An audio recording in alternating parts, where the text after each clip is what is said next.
She gave him a few reminders, and he reassured her that he wouldn't let her down, all the while wearing that idiot grin of his. Cheerilee sighed as she went back to the main stage, resigned to the fact that fuck, my tongue, well, it's 2 o'clock in the morning, so my tongue's gonna be a bit, resigned to the fact that she'd have to leave this one up to fate. She was pleased to see the other ponies already gathered in position when she got there, all of them sitting around a U-shaped table, the end of the table pointing in the direction of the crowd. Apple Bloom was dressed up as someone of royal descent, a shining crown on her head and a regal mantle flowing down from her shoulders.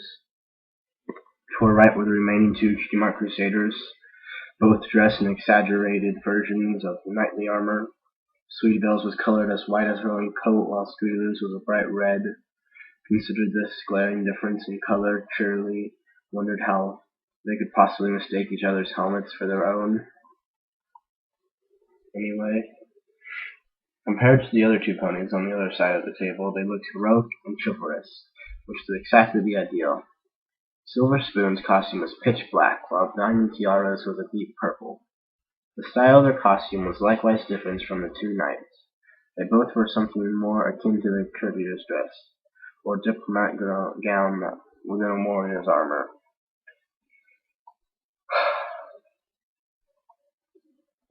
Looks sorry about that. Looks were being exchanged all over the table.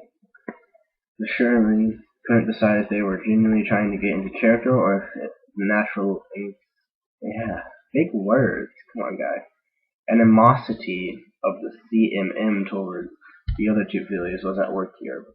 The only acting pony who wasn't on set yet was Snips, but then again, he wasn't even in the next scene. Cold, I'm sorry guys.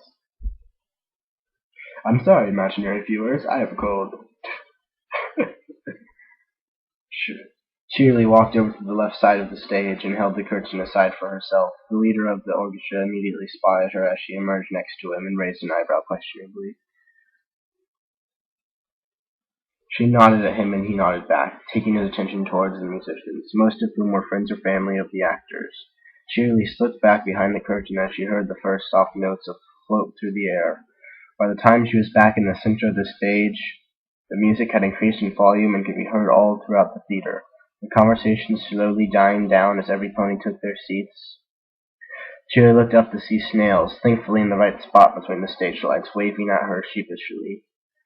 The ushers took their cue from the music, and slowly the lights in the theater hall died down. The pace of the music increased, and the feeling of anticipation intensified. Don't get why I'm not funny. Anticipation intensified. I don't know, maybe the spelling. Until suddenly the curtain slid down a few feet, accompanied by the rolling of drums. She stepped forward and past the curtains as Snails turned on a spotlight and aimed it at her, bathing her in a circle of light as she moved, despite the curtains being partially open in the darkness behind. Cheerilee revealed nothing to the audiences. The music died down and Cheerilee's voice took over, ringing out crystal clear throughout the enormous room due to perfect acoustics. Fillies and gentlecolts, it is with great pride that my students and I welcome you to our very own play. They have all worked so hard on this over the past years, and we hope you will see it as soon as we enjoy bringing it to you. Of one thing I am certain, this will be an evening you won't soon forget. Cheerilee smiled widely despite herself. Most of this was just the kind of opening she thought every pony would expect, but she was certain the last part would turn out to be all true. And now, without farther ado, I am proud to introduce, performed in Ponyville the first time ever, Reginald the Sly. The music exploded again during her last words as she disappeared behind the curtains, following them to the right side of the stage as they slid open behind her. The music died down once again, and as the spotlight was turned off and then the main stage lights turned on, slowly illuminating the scene.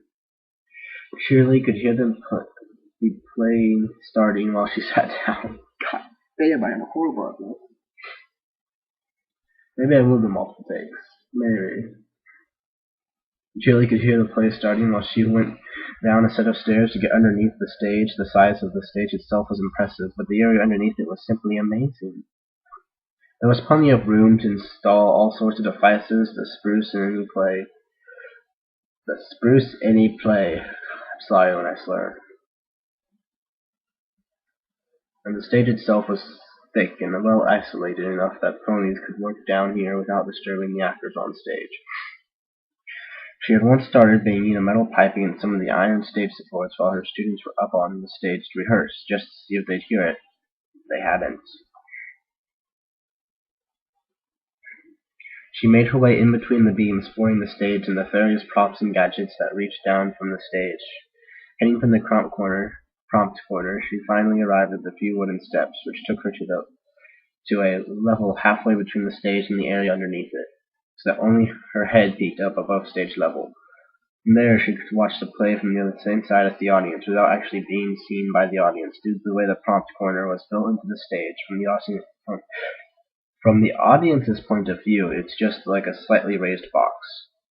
I think I know the setting. Well, the setting for the murders.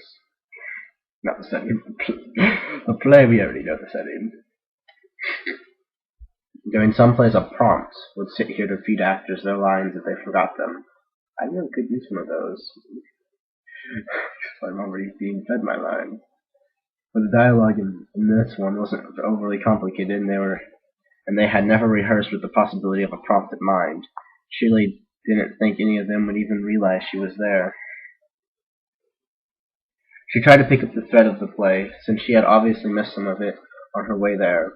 They seemed slightly farther along than Cheerilee had expected, but she didn't know if this was because of them rushing or leaving something out, or if she had just been walking slower than she thought she had been.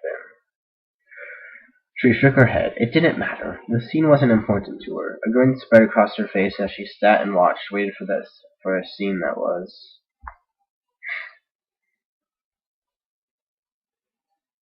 Apple Bloom slammed her hoof on the table as she dramatically looked first to the left of the table, then to the right. All of this is meaningless. We still have to put a stop to this Reginald Sly, and I don't care who does it or how. God. That's a horrible Apple Bloom voice. I just know it. Trying her best to keep most of her accent out of her acting. Oh, yeah. She was perhaps the one with the biggest grasp of the script, simply because she found it easier by far to distance herself from her accent if she stuck purely to her lines. As soon as she drifted from them even a bit, it was all over and the accent was back, and in full swing. It sounded very odd out of the mouth of a king, to be sure. But my king, I maintain that violence is not the answer, Silverspoon declared. If you would just let your royal advisor and I work out a diplomatic solution, then I am sure that— No, the king cut her short. Do you think Ah knows what goes on? Sorry about that again. Her accent can't do it. It's typed weird. It's like AH, which is Ah. So it's I. Do you think I know what goes on when I have my back turned? The two of you will stay right here. Sir Lancelot the Brave.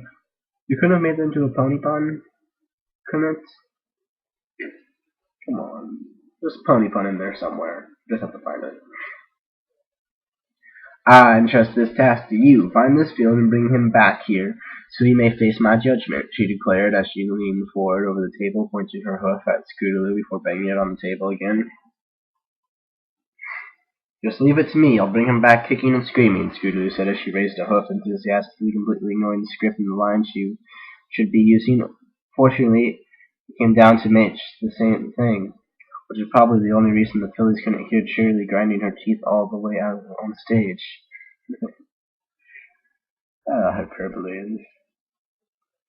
Scootaloo got up from the table and bowed down before her king, before taking a few steps away from the table and turning around. The lights went out for a short moment, and when they got turned back on, only Scootaloo was still on the stage. The king's table was completely deserted, and less lighting was focused on the area than before. In addition to this, Scootaloo was now carrying a light lance around with her, holding it under one of her wings.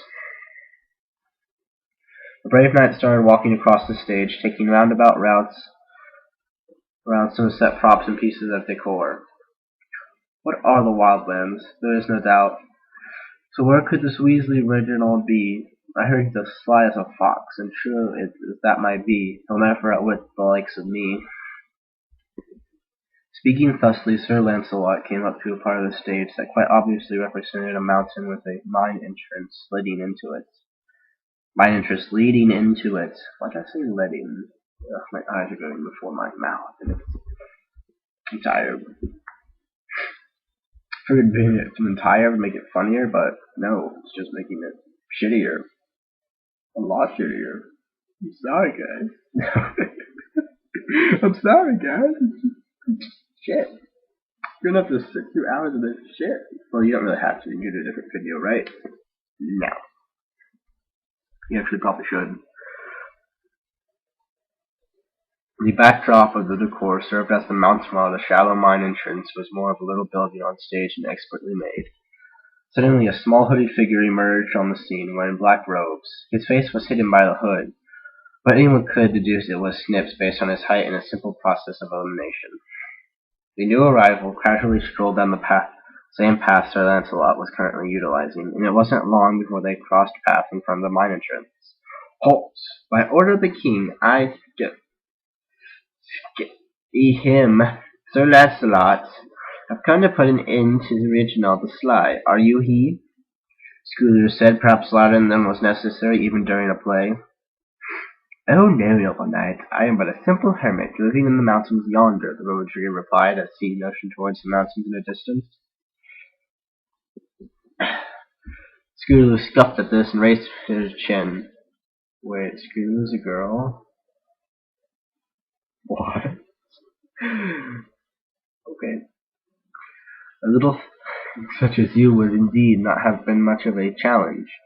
You look like you can hardly stand upright during a gentle summer breeze. Now tell me, quick, simple soul, if I wish to find Reginald, where should I go? That means I'm gonna have to start doing a more girly voice for Scootaloo, doesn't it mean?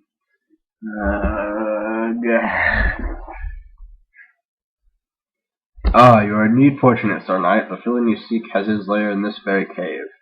The little robed pony motioned at the mine entrance with a nod of his head. And there, you are sure of this? The brave knight asked as he perched. Fucking eyes. Come on, it's peered inside. Of course, would I lie? You might have to leave your lamps behind, though. A lot of the narrow passages down there. I fucking know.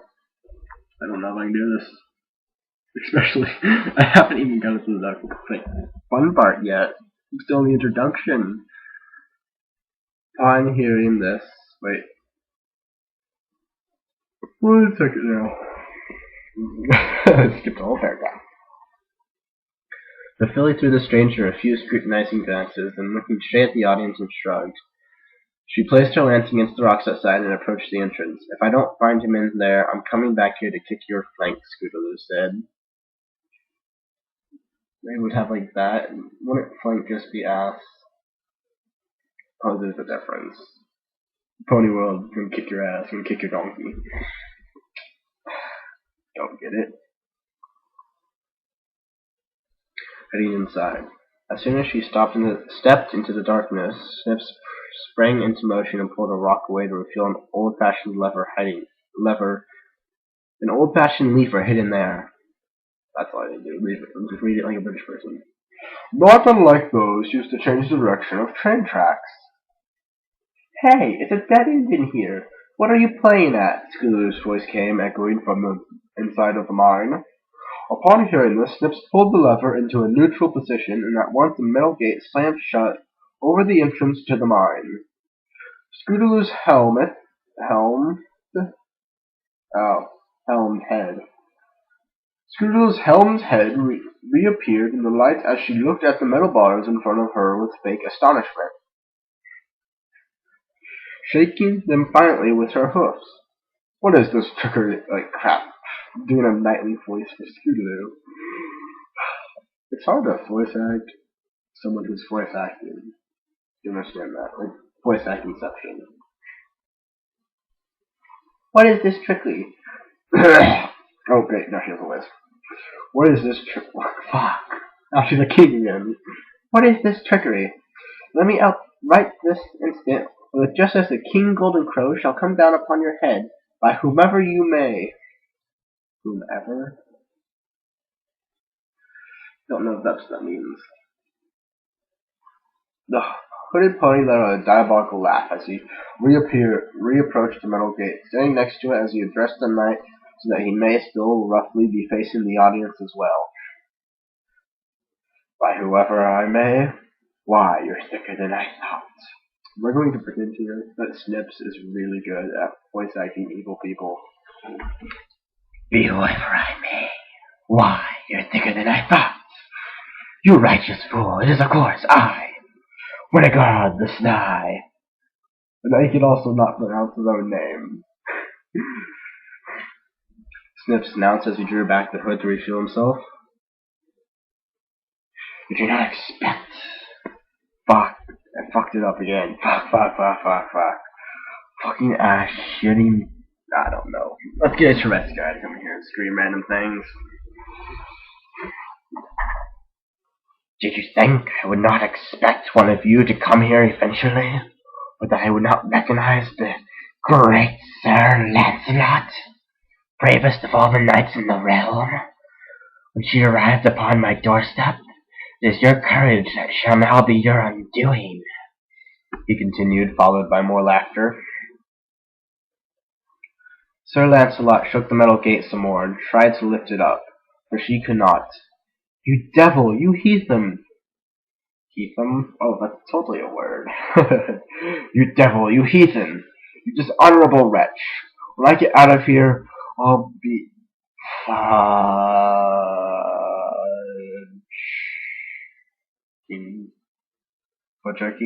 That should be a word. You're fucking with fudge. Okay, what was it? You heathen, you dishonorable wretch! When I get out of here, you'll be off with your head. So Scootaloo wretch, Scootaloo pretty much just called Snips a whore.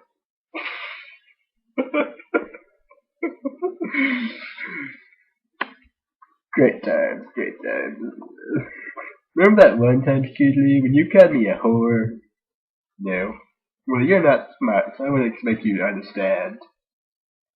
He pulled down, and suddenly a great rumbling could be heard throughout the theater of the orchestra. Kicked in was an impressive display of percussion instruments. Sir Lancelot, much like the audience, recoiled and looked around fearfully, taking a few steps backward into the mine and thus disappearing out of sight. Suddenly there was a loud crash. As a cloud of smoke or dust erupted from the mine, once it cleared out and the music died down, the audience could see the entrance of the cave again. But the opening behind the metal gate was now blocked by what appeared to be a wall of stone and rubble. Snip simply took the lance the knight had left behind between his teeth and walked off as the stage lights gradually died down and the curtains closed. The audience remained silent for a moment, surprised by the sudden development, but then suddenly started talking amongst themselves about the events of the play so far. The only one who seemed to have anything bad to say about it was Rainbow Dash. He thought it was a pure folly to kill off the character of the most talented actor in the group. So, this is where I'm like, I don't really think Rainbow Dash likes Scootaloo that much. I think Rainbow Dash wears her or him like an accessory. I don't know what Scootaloo is anymore. It makes me doubt his sexuality, then I doubt my sexuality. We don't want to get into details.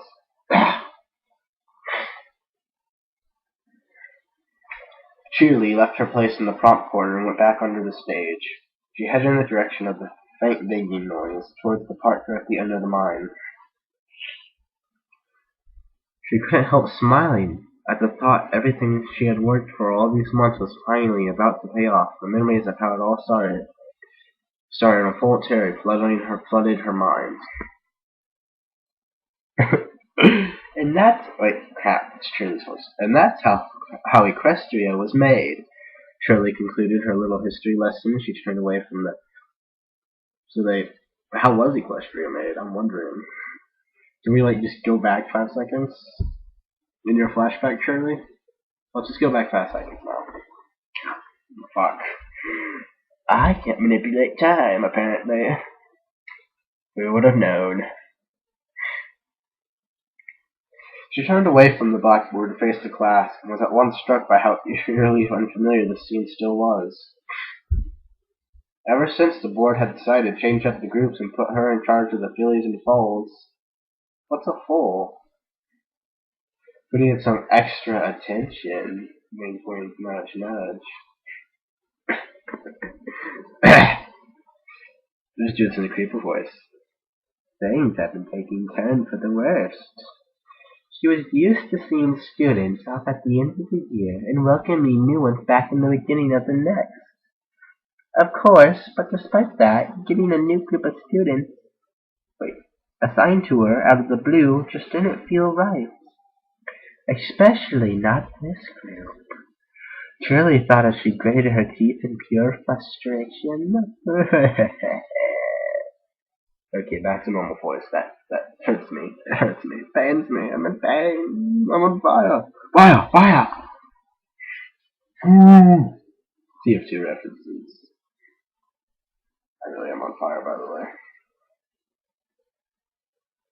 It became at once clear that no filly or foal in the room had actually been listening to a word she had said. As per usual, instead of Sweetie Belle and Skooloo were having a hushed conversation, while Silvermoon and Diamond Tiara seemed to be more inclined to admire each other's jewelry instead of concentrating on the lesson at hand. In the back row, Snips and Snails were laughing at something that could only ever be amusing to the likes of them. Hey, I've actually been that person, and the stuff is pretty amusing. What were they laughing at today? Oh yeah, we're laughing at how Romeo is a complete creeper. If that's something for when you get older kids.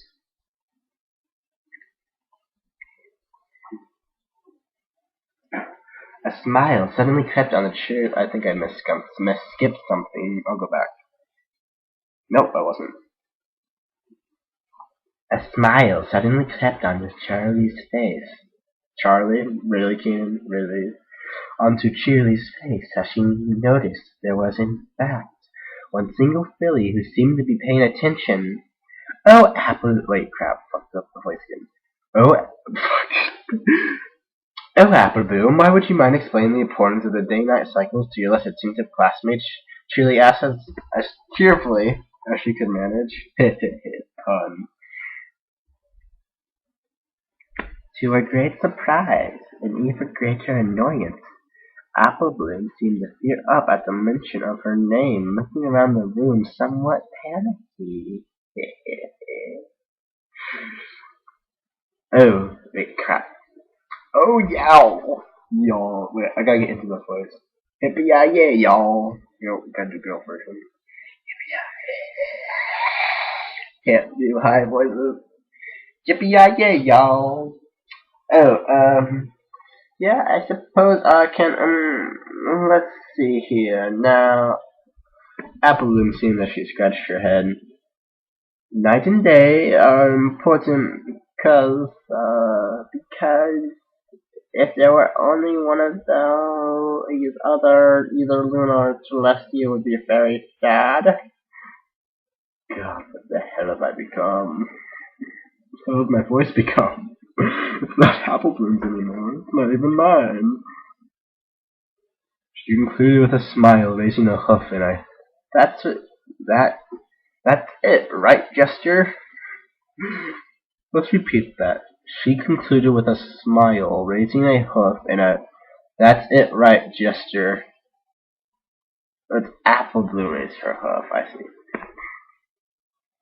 Shirley gritted her teeth once again. Of course, the only filly who had been paying attention hadn't understood a word she said. I do think Celestia would be sad without Luna. You taught her something that no teacher can teach children willingly. You taught her to care about other people's feelings. Come on, Cheerilee. Not one person to care. It's enough. That's what a good teacher does her whole working career.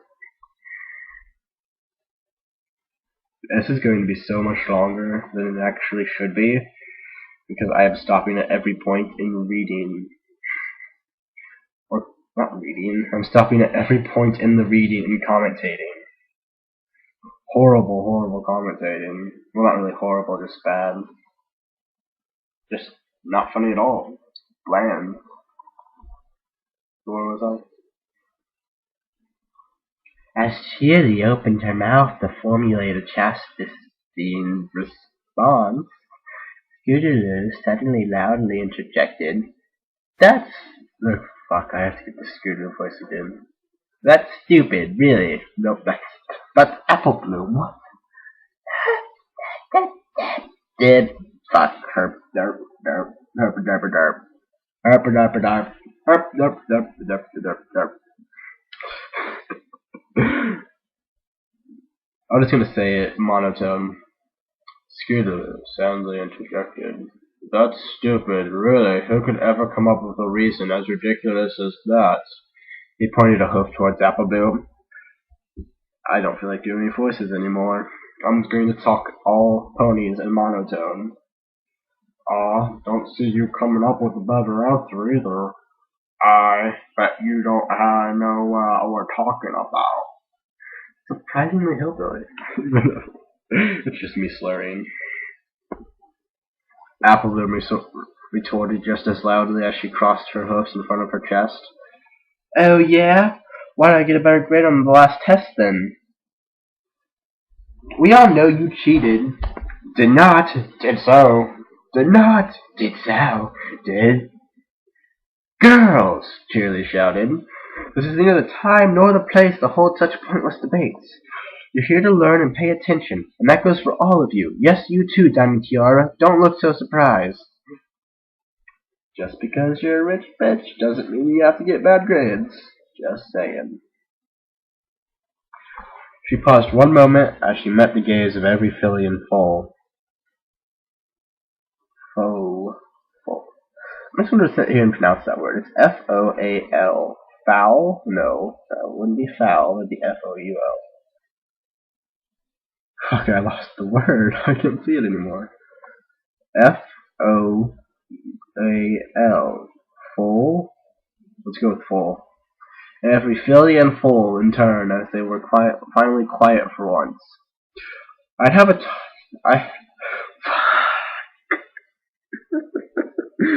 Holy fucking shit, you fucking fucker with Jesus fucking Christ all over it.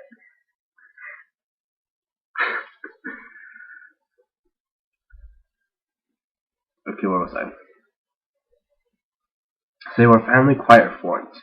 And I thought that the topic of today's class would be exceedingly interesting to you young ponies who, like you, all witnessed Princess Luna's return, a major historical event that shed much light on her country's history and origins.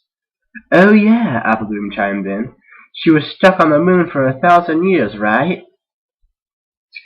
The moon! The Scootaloo snorted. That's impossible! Not even Rainbow Dash can fly that high!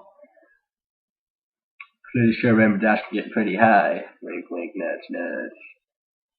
Scootaloo. Moon in your childhood, point by point. Besides, what would she eat for 1,000 years? The moon doesn't exactly look grassy from where I'm standing. Probably because you go to school in the day and you can't see the moon. At this, Applebloom remained uncourageously silent as she pondered the question. She could just eat cheese, right? The moon's made of the stuff.